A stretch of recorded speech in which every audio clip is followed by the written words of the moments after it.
this week's video. Now in this video I'm going to be looking at how to play Eric Clapton's solo on the song Cocaine. Now what led me onto this solo was somebody asked me for some ideas of how to make the standard pentatonic scale sound more musical and more interesting.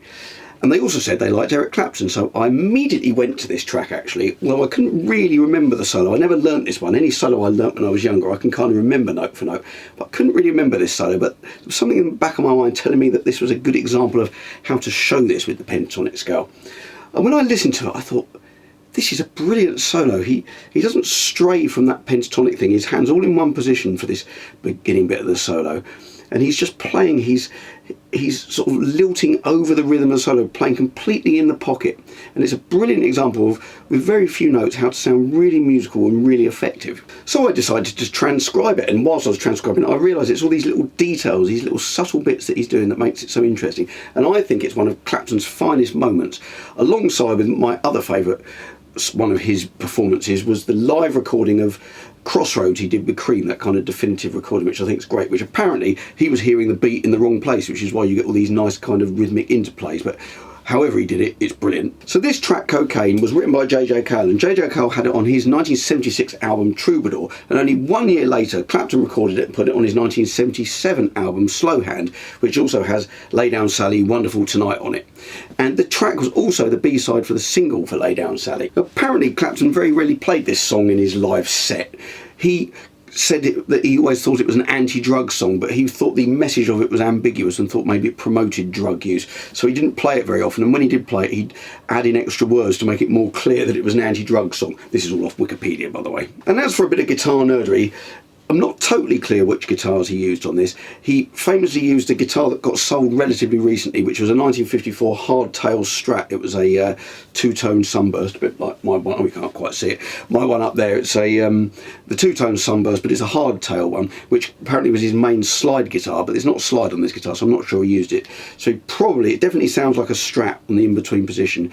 It was probably his Blackie Strat or his Brownie Strat. As for amps, it looks pretty clear that he used a Music Man HD 130, which was an amp that was made by Leo Fender after he left Fender and he signed some non-competition clause. But this was almost kind of designed to be a cleaner version of the Fender Twin. And what's unusual about it, it wasn't all valve. It had a valve power amp section, but it had a solid state preamp section. And apparently it would get very loud and very clean. I don't know if I've ever seen this exact amp, but I have seen a smaller 1x12 Music Man amp, and for its size it was the heaviest amp I've ever lifted. Because after hearing this I did think, oh, maybe I should try and get one of these. I don't think they go for that much money now, but after having lifted one, no thanks. Now about the solo itself, let me get my guitar. For me, what makes it so great is he doesn't move his hand from this 12th position, and he doesn't fret any notes outside of the standard, what I always call sort of the first position pentatonic, that, you know, pentatonic 101, this. He doesn't fret outside of that, but what he does do, he does these subtle bends like this. And what that is, let me explain a bit of theory here. That's a kind of, you'd call that a blue note, and he's bending in between the major and the minor third. So to explain the major third, on a major scale you get this sound, the full scale being. If you go to a minor third, it's this. And in blues, instead of playing that note or that note, you would try and play to get that note in between. So neither sounds right. If you play too major, it doesn't quite sound right in a bluesy context. If you play too minor, it doesn't always sound right. And that's what he's doing in this solo several times, which is great. The other thing he does, which I really like, he bends in unison. So he's doing this bend. So he's holding that note whilst bending up to that note, and you get that kind of beating sound. So he goes. My favourite bit is when he goes down from the bend down to the next note and you get this sound. So just very subtle little things. So there we are. I think that's what makes this solo really good, and now we're going to go over it step by step. Well, actually, before we do that, I'm going to show you me playing the solo at about the record tempo, and I'm going to show it with two different views so you can see my left hand from that angle with the tab along the bottom of the screen.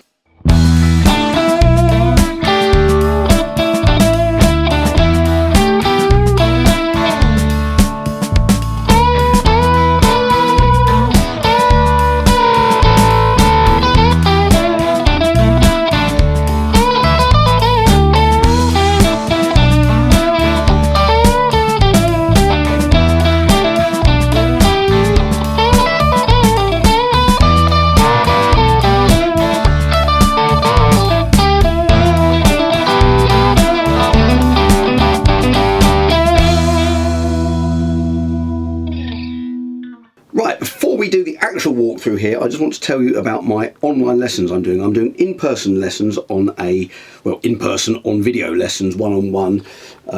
That's on a platform called Till, and I'll put the link in the description. The link's also on my website, which is imtjwalker.com. But I also, this full lesson that I'm putting on here, the full lesson that's going to have downloadable backing tracks and guides, 3 different tempos, downloadable tab. This lesson doing the cocaine track is going to be brand new up on my library of online video lessons as this video comes out. But if you check out my online lessons, I'm going to show you a little clip of it now.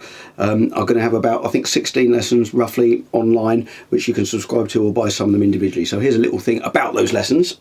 I'm just going to butt in here and just mention that I've got a library of video guitar lessons online. Beginning country guitar one, the newest one I've put up there is all about doing left hand damping. But I've got lots of other solos. I've got show you how to play the end solo from Sultans of Swing, a solo from Hotel California. I've got some Nile Rodgers funk stuff, various other stuff. There's some monthly subscriptions or some of the lessons you can buy separately. So go and check them out. They're on my website, imtjwalker.com, and at the top of the page there's a little tab that says guitar lessons. Right, let's do a walkthrough here, bar by bar. Now I'm only going to show this one angle for this because this isn't about technique. This is just showing you the sort of different subtle things. But the important technique that we always need to remember, and I've done a course on that on my video course, is left hand damping, to make sure that you're not letting any strings ring out that shouldn't be. You're just hearing the strings that you want to hear. And I've done a lesson on that, which is on my online library. So check that one out as well if you're struggling with strings ringing out. I've got a few different sort of funk things which help you stop those strings ringing that you don't want. And I'm doing this, if you want to try and get the sound, I tried to recreate the sound on the, I didn't get it that close, but I got a sort of similar flavour. I think the amp simulator I used was an orange amp, and I found that the Plexi cabinet sounded much closer to the sound that Clapton was getting, and he did use replacement speakers, not the stock ones, and they seem to have a harder sound. It's quite a hard sound he's getting, but I think it's like an in-between sound, so the fourth position, so those two pickups together on a Strat, I think that's probably the closest you're going to get to the sound he's using on this solo. And as for the solo, as I mentioned, he doesn't stray from this 12th position on this part of the solo. He's just playing within that box or cage, whatever it is people call it, but just that pattern. And what I think is very important is that we count this solo as we learn it, because for me that really helps you lock it in and get the sound of the phrasing and stuff in your head. Once you know it, you don't need to count it, but when you're learning it, I find it much easier to count it to make sure that you're getting all the notes in the right place. So let's go to the first bar. So sometimes I find it's good to clap the rhythms that you're going to be playing in the bar before you actually try and play the notes. So on this, if you look at the rhythm here, we've got a rest on beat 1, then we've got 2 quavers or 8th notes on beat 2, and then we don't play anything until the 4 and, which is the last 8th note of the bar. So if I'm going to clap it, I'm going to go 1, 2, 3, 4, 1, 2 and 3, 4 and we're going to play that, as you can see on the tab. This is going 12 to 14 on the 4th fret, so 1, 2 and 3, 4 and that's where he's doing that bend between the 2 thirds. Second bar, he's playing 8th notes on that 14 on the 4th string again on the 2nd beat, so 1, 2 and then the next beat, if you look, it's I have to remember the American terminology here, but it's a semi-quaver then a dotted quaver, so it would be a 16th note followed by a dotted 8th note. So it's, instead of being 1 and, we count that 1 E and a 1 E, if you're splitting the bar up into the beat up into 4, so you're going 1 E and a 2 E instead of 1 and, you're going 1 E. So it's a different rhythm. So if you listen to the different rhythm there, we're going 1, 2 and 1 E and the last beat is back to straight 8th notes again. So those 2 bars, 1.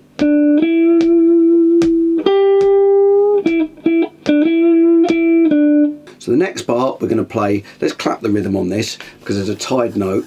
We're going to play a crotchet, quaver, tied quaver to the next quaver, so it equals a crotchet, and then another quaver on the 3 and then we're going to hit on the 4th beat of the bar as well. So it's like this, it's 1, 2, 3, 4, 1, 2 and 3 and 4.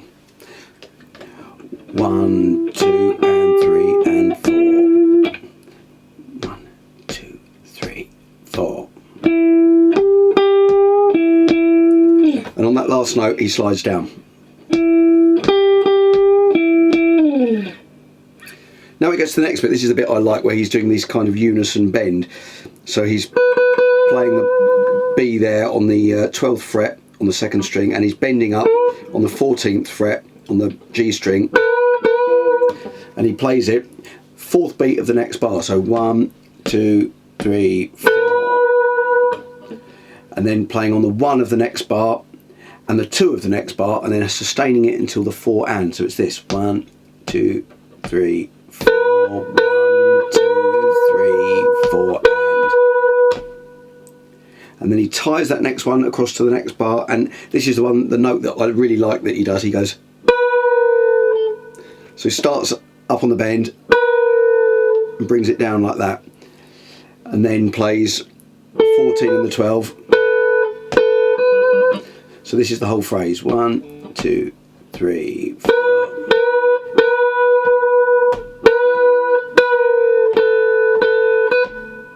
And that last beat is 1 E and A. So he's playing a dotted quaver and then a semi-quaver at the end, or a dotted 8th note and a 16th note. So it's 1 E and A. So let me play the whole thing up to that point. 3, 4, 1.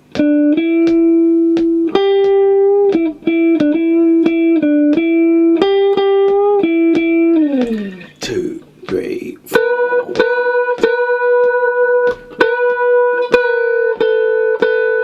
Next bar, he's playing again quarter notes, bending up from the 14 to the 16 down to the 12, and then the 14 on the 2nd beat. So 1 and 2, and then we've got that other rhythm again, the 1 E, 1 E, and then the last beat of the bar is just straight quarter notes, and he hits that last note, that last quarter note, he hits it and just hits it sharp and doesn't let it sustain.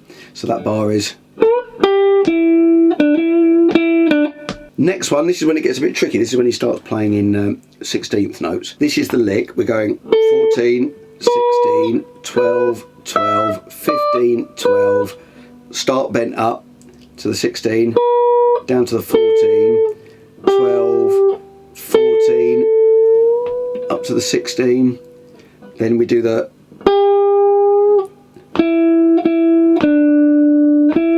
So I'm going to do that very slowly for you.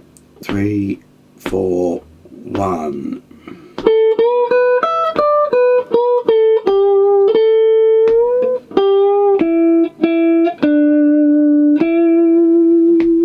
Once more. 1.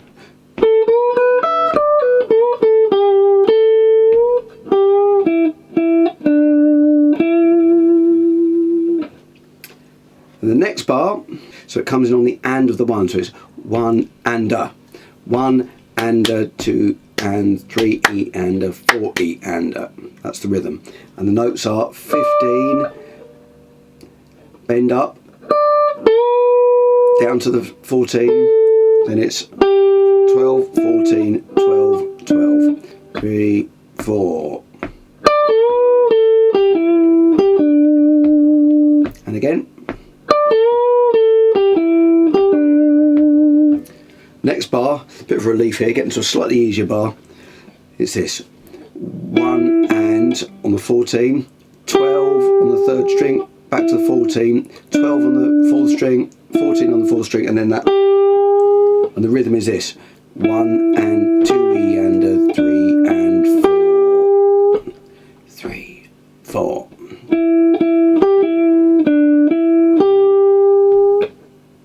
Next bar gets a bit tricky again. Now there's a little pickup note here. It's a similar lick to he did on the previous fast bar, but there's a little pickup into the actual main lick, and it's on the. So if we on the 1, the 1 E and a, it goes 1 E and a, 2 E and a. So 1 E and a, 1 E and a, and you're down on the 2nd beat with that 12 there. 12 on the top string, 15 on the 2nd string, 12 on the 2nd string, then bending up on the 3rd string from 14 to 16, coming down to 14, 12, then 14 on the 4th string, then bending on the 14 to the 16 on the 3rd string. So that bar is like this slowly. 1 E and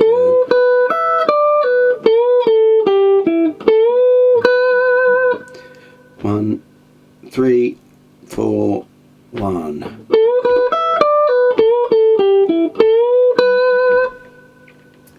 Next part.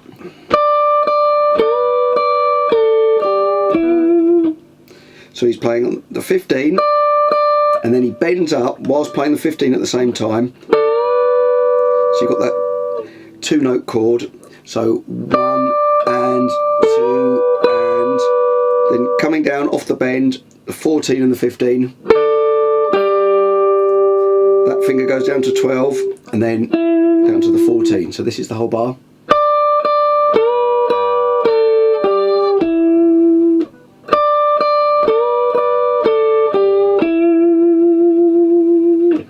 This next bar is the most complicated one rhythmically, and I'll play it slowly. It goes like this.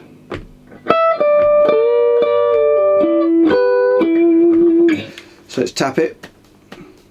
1, 2, 3, 4, 1 E da da da da da da da da da da da da da da da da da da. So we're going 12, 15, holding the 15 and bending from the 14 to the 16. And we're going like that, holding the 15 and pulling off, then onto the 14, straight across, 2, 12, 14. Next bar, 14, so da da da da da.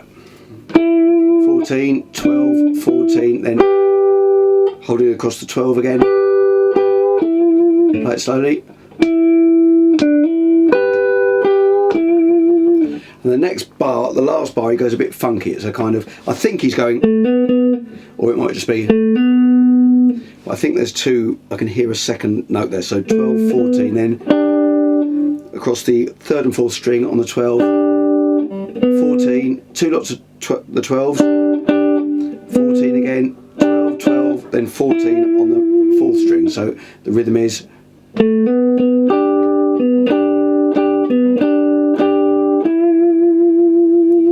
so let me play the whole thing from start to finish slowly. So 3, 4, 1.